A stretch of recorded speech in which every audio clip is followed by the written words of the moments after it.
What is the rest of Transparent International in Nigerian affairs that they'll be giving the report pretty credible? Those of us that has integrity, we have the same feeling, we share the same view.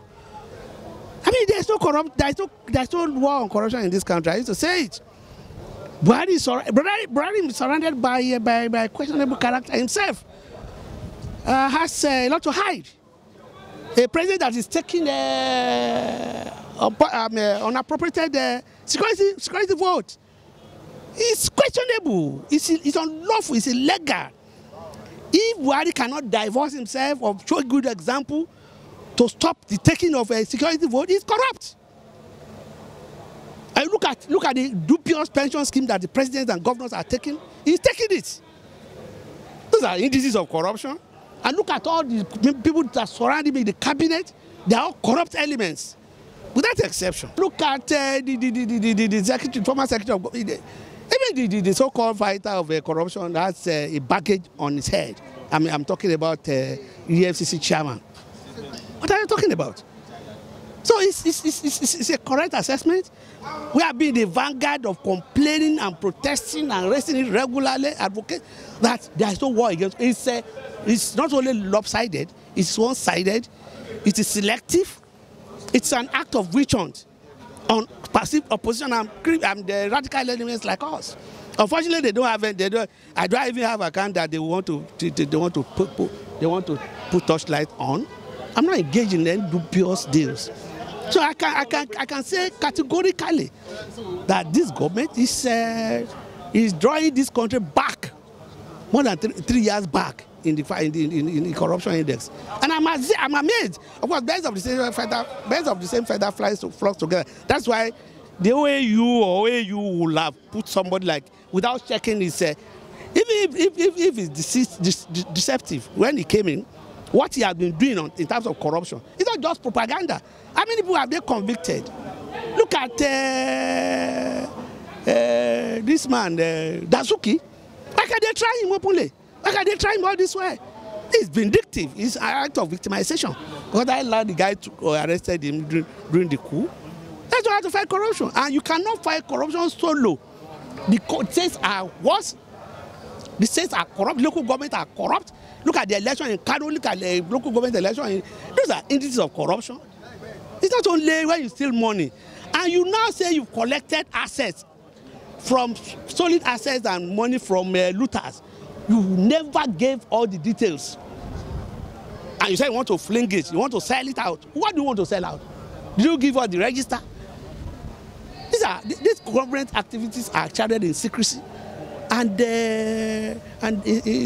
it's sort of for corruption fighting. You have the time to tell us that our assets have been recovered. We didn't give us the schedule, the details. Who you got it from? Where are they? And who you got it from?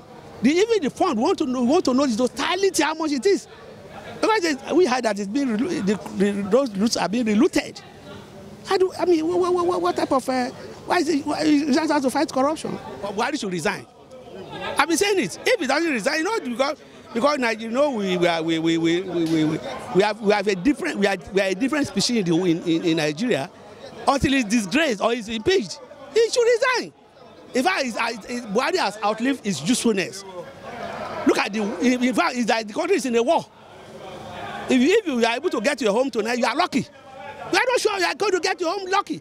If you are going by road, you are not sure the Fulani will not attack you or the roads are bad, the roads are chaotic. Why should you just resign? Let him go and take care of his children. We've had enough. He's not competent. He's a mediocre. We are in the 21st century Nigeria. This man cannot be a chairman of local government. This Buhari you are talking about, he has deceived Nigerians. I think we have enough. We've had enough of him. He should just resign, or he should be booted out of office in disgrace. To hell! This is a government of propaganda. They tell lies. I was in my degree myself. I couldn't. In fact, when I was going by road to Damaturu, I was warned that if you don't get there before, go to by road.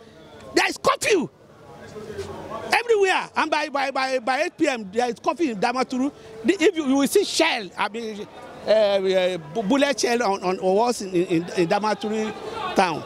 So this man is deceiving Nigerians, and they keep on propagating. They keep on running propaganda. They've defeated Boko Haram. How many times will they kill Chekau? It's been declared wanted. They gave him 60 days ultimatum. The man is not captured. They said the man escaped. Can you imagine? In Ladywood uniform. Who saw him? This government is a government of failure. This government is a government of lie. This government can lie. This government can call afternoon, evening. This government is not trustworthy. It's better for Buhari. I mean, we are not having peace in Nigeria.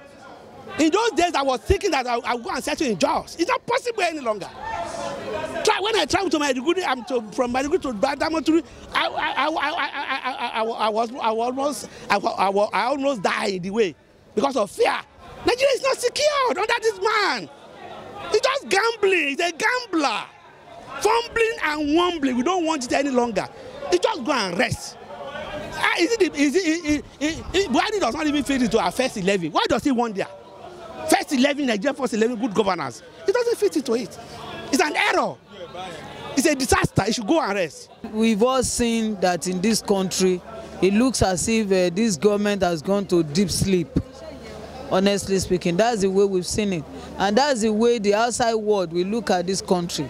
As a country not being serious or not being having leaders who are capable of steering the ship of this country. How can we call ourselves the giant of Africa? And yet so many things like the American president said, shithole. How can we be seeing things like that happening in this country? Even though we know that there are so many troubles and problems that happen also in other countries. But this country have enough resources, enough human resources, capital resources that could have even been enough to spread everywhere. But because of selfish interest of our leaders, those who call our leaders, they are still the ones recycling themselves, recycling their families, and recycling their friends, putting them in government. If we can have what happened recently in South Africa, where the people have the right and the voice to vote out their president. In this country, people, I don't know whether we are cowards or how can I put it. Can we be afraid of our leaders? We shouldn't be afraid of them. We should call a spade by its name.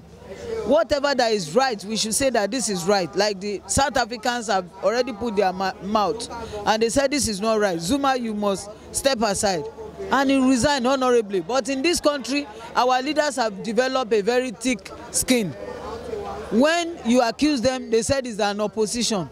And even when it is very obvious and very glaring to the outside world that they are not performing, they will say that it's an opposition that is sponsoring you.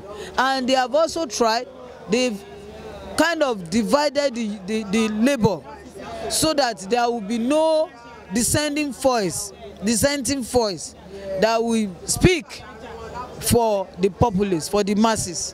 We can see the way the economy is going down and going down. When you want to talk about it, government will say that it was the government of yesterday. And where are the policies that is going to improve the life of the masses in this country? Their policies are policies that are being made for them to increase the wealth that they have, to also keep their wealth, to also help them in keeping their wealth, to keep them out of law.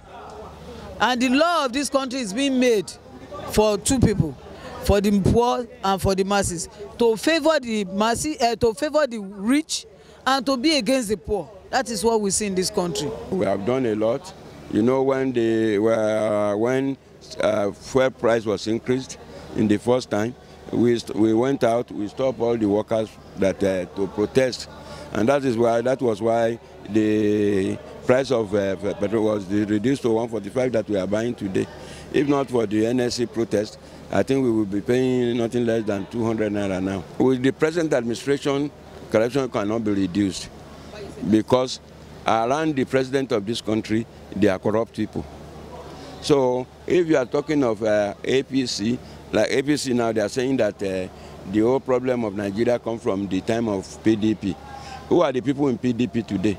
They are the same people from the same from PDP. They are the people in APC now. And if you say that PDP are corrupt, who are the corrupt people? Are they not the same people in the APC now? And even the present administration, they are only fighting the opposition. They are using the issue of corruption to fight the opposition. Whereas those who are corrupt, they are still gallivanting about in the streets. The NSC, we have said a lot about this issue of corruption, but you know,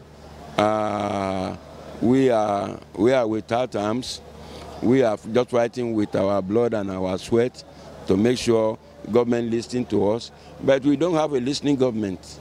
That is the bottom line. Government, their duty is to protect the citizens of the country, to protect their property and the lives of the citizens in the country, whereby the life of the citizens are not safe. This government has failed us because all what they promise us, we have not seen we have not seen even one. The issue of corruption, it can be tackled, but it cannot be eradicated. Why? Because the present system we are operating gives room for corruption. It promotes corruption. Because if government does not take care of workers, they don't pay workers living wages, why won't they steal? You must create the context, you must create the environment for people not to be corrupt. Corruption is even more endemic today than ever before. People are still stealing. You know of cases where they said they discover money inside sockaway pits. Some people digging money in the farm. So we still have those issues. We still have those issues. In spite of government propaganda, we still have corruption, very deep-rooted. The government is too busy pursuing other things. They are busy accumulating money. That is why they cannot provide security. There is no security today. Look at either Boko Haram, militants, either herdsmen and farmers. Government is not on top of the situation. And you know the primary responsibility of government is to provide security and welfare for the people. If government is not doing that, I begin to wonder whether we have a government at all.